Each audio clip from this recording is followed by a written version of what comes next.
হাতে আটক হয়েছে হিরো আলম। বুলবুলি নামের এক মেয়েকে কিছু বখাটে ছেলে উত্ত্যক্ত করছিল। ঘটনাচক্রে সেখানে হাজির হন সামাজিক যোগাযোগ মাধ্যম থেকে তারকা হয়ে ওঠা হিরো আলম খ্যাত আশরাফুল আলম। বখাটেদের সঙ্গে কাটাকাটির এক পর্যায়ে আলম বখাটেদের মারধর করেন।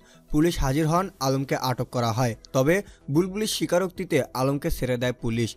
মঈন বিশ্বাস পরিচালিত মার ছক্কা সিনেমার একটি দৃশ্য এটি। সিনেমাটি দর্শকরা খুব শীঘ্রই সিনেমা হলে দেখতে পাবে। সিনেমাটিতে আরও অভিনয় করেছেন রোহান, কোয়েল, ওমর সানি, অরুণা বিশ্বাস, আলেকজান্ডার বো, সাদেক বাচ্চু, রাবিনা বৃষ্টি, তন্দ্রা, জাদু আজাদ, জোবায়ের, জ্যোতি, তনু পান্ডে প্রমুখ। সিনেমাটি নির্মিত হয়েছে জ্যোতি ফিল্মস ইন্টারন্যাশনালস ব্যানারে।